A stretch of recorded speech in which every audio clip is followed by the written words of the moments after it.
Oi pessoal, hoje vamos tratar de um fenômeno muito importante dentro da ótica geométrica que está no nosso dia a dia, que é o fenômeno da refração luminosa. Vários fenômenos no nosso dia a dia estão ligados à refração da luz, a cor do céu, os fenômenos de miragem, quando nós olhamos, por exemplo, um dia que está muito quente, muito sol, você olha para o asfalto na rua e o asfalto parece que está molhado e na realidade não está. O fato de você estar olhando para uma estrela no céu e ela aparentemente está naquela posição quando na realidade não está. Num dia quente de verão, no final de tarde, aquele sol muito bonito, laranja, que está lá paralelo, lá junto à linha do horizonte, na realidade já é a imagem do sol, e o sol já está abaixo da linha do horizonte. Então existem vários fenômenos, a sensação que você tem quando você olha, né, uma pessoa está dentro de uma piscina, parece que ela está mais curta, né? Então, e parece que a piscina está mais rasa. Então todos esses fenômenos estão ligados à refração luminosa.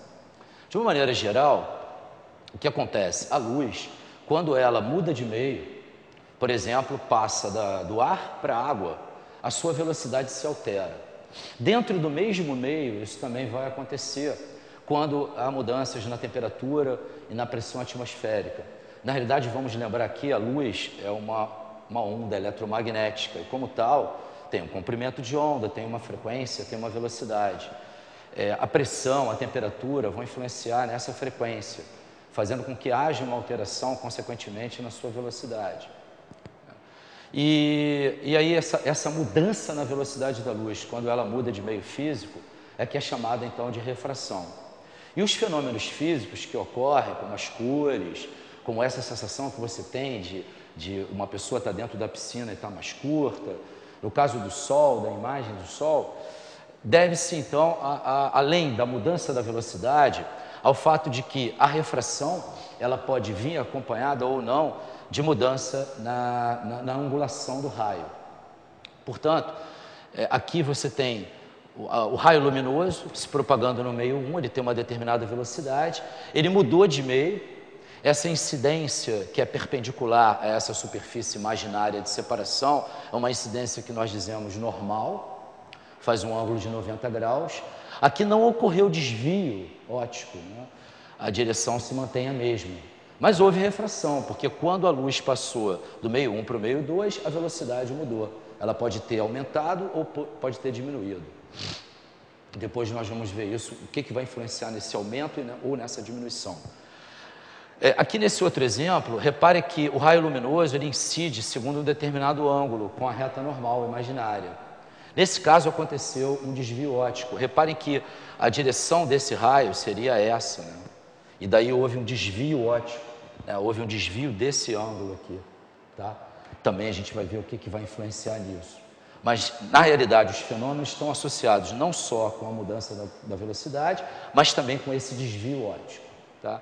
Isso não importa se a superfície é uma superfície plana ou se a superfície é uma superfície esférica, né? O fenômeno vai acontecer da mesma maneira. Reparem que não houve diferença, né, em termos de raios para a superfície plana e para a superfície esférica.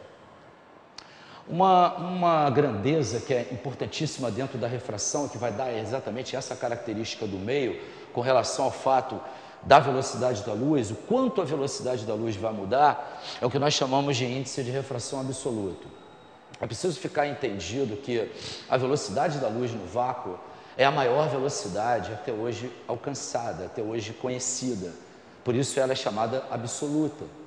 Inclusive nós representamos a velocidade da luz não só com a letra V, que é a letra usada, V minúsculo para velocidade, mas também com a letra C. Por que a letra C? Porque é uma constante, a velocidade da luz no vácuo não se altera, é a maior possível. E esse valor vem a ser 3 vezes 10 a oitava metros por segundo. Vamos colocar isso em números, 300 milhões de metros a cada segundo. É uma coisa absurda a velocidade. Só para você ter uma ideia, a velocidade da luz, com essa velocidade, a luz chega do Sol até nós em cerca de 8 minutos.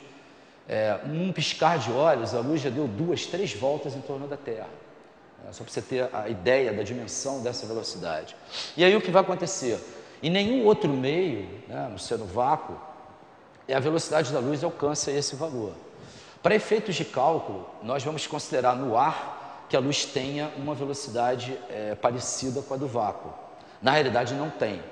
Em todos os outros meios físicos, a velocidade da luz ou ela é igual aproximadamente, no caso do ar, ou ela é menor do que essa velocidade, já que essa é a maior possível. Então, esse número, índice de refração, que é uma razão na realidade, reparem que o índice de refração é representado com a letra N minúscula, e ela é uma razão entre a velocidade máxima da luz, que é no vácuo, dividido pela velocidade da luz em outro meio que não seja o vácuo, né? Então, eu dei um exemplo. Se você fez um cálculo ou alguém te deu, olha, um determinado meio físico tem um índice de refração 2. O que significa isso? Se eu olhar para cá, eu vou pegar a velocidade máxima da luz, que é o 3 vezes 10 à oitava, e dividir por 2. Então, nesse outro meio, que não é vácuo, a velocidade da luz tem exatamente a metade da velocidade que a luz teria no vácuo. Então, o índice de refração é um número que ele diz para você quantas vezes a velocidade da luz vai ficar dividida, né? E vai dar um novo valor da velocidade da luz. Eu dei um exemplo que é muito usado, e esse número é importante saber, que é a velocidade no ar. Como eu falei agora há pouco, a velocidade do ar ela é aproximadamente igual à do vácuo. Uma observação importante, que é muito usada nos exercícios, é a ideia de que o índice de refração do ar é um número muito conhecido. Por quê?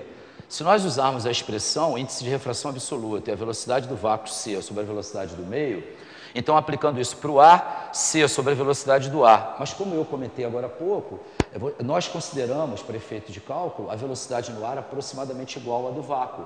Então, no lugar da velocidade do ar, eu coloquei o mesmo C. E aí, C dividido por C, então o índice de refração do ar é 1. O que significa isso? A velocidade da luz vai ficar dividida por 1, então é ela própria. Então, a ideia principal é essa. No ar, para efeitos de cálculo, vamos considerar que a luz se propague com uma velocidade de 3 vezes 10 à oitava. Na realidade, o índice do ar, das condições normais de temperatura e pressão, quer dizer, pressão de 1 atmosfera, a temperatura é 0 graus Celsius, 73 Kelvin, está em torno de 1,0029 o índice de refração. Por isso nós fazemos essa aproximação, já que está na terceira casa decimal. Mas se você for fiel realmente, a velocidade da luz vai estar na casa de 2,99998 vezes 10 à oitava metros por segundo. Bom, a refração ela é regida por duas leis, basicamente, né? E todos os exemplos, tudo que acontece no dia a dia está dentro dessas duas leis. A primeira lei, tomando como base o nosso desenho padrão, você tem um raio incidente, que vem do meio 1, ele incide com a reta normal segundo o ângulo de incidência I, e ele refrata para o meio 2, quer dizer, muda de meio, e aqui nesse caso aconteceu um desvio óptico, segundo também com a reta normal, um ângulo R, que é chamado ângulo de refração. Tá? Sempre o ângulo I, que é o ângulo de incidência, e o ângulo de refração, eles são tomados em relação à reta normal. O ângulo de incidência é o ângulo que o raio incidente faz com a reta normal. E o ângulo de refração, o ângulo Rzinho, ele é o ângulo que o raio refratado faz com a reta normal.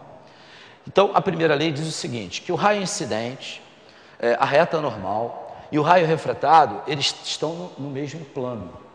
Significa o seguinte, se houver uma incidência nesse plano, não tem como haver refração em outro plano, tá certo? A refração acontece nesse plano. Tá? Então, tanto o raio incidente, quanto a reta normal, quanto o raio refratado estarão no mesmo plano. E a segunda lei é a chamada lei de Snell-Descartes, que é a lei matemática da refração. Os estudos levaram Snell e Descartes, né, foi um estudo mais ou menos paralelo, que levou à seguinte relação. Os índices de refração do meio, eles se relacionam com os ângulos, na realidade com os senos, pelo inverso. Né? Então, na realidade, você tem a razão dos índices é igual ao inverso da razão dos senos dos ângulos. Né? Então, N1 sobre N2 igual a seno R sobre seno I. Isso é uma maneira de escrever a lei de Snell. Uma observação que eu coloquei aqui é a seguinte, se eu pegar e dividir dois índices, né, de refração de meios diferentes, lembrando que a expressão de índice de refração é C sobre V, fazendo a devida substituição, então quem é N1? É a velocidade da luz no vácuo dividido pela velocidade do meio 1. Quem é N2? É a velocidade da luz no vácuo dividido por N2. Cancelando os 6 e invertendo a fração, eu chego numa outra relação, uma relação de índices com as velocidades. N1 sobre N2 igual a V2 sobre V1, que é também uma relação muito usada. Então, de uma maneira geral, é interessante você ter a relação total, a lei de Snell com a relação de índices com velocidade. Então, eu coloquei numa única expressão, N1 sobre N2 igual a seno R sobre seno I, que é igual a V2 sobre V1. Bom, para nós finalizarmos, uma dica importante quanto ao comportamento óptico. Quando o raio de luz muda de meio com desvio óptico, ele pode tanto se aproximar da reta normal quanto se afastar. Uma dica interessante é a seguinte: olhar para a lei de Snell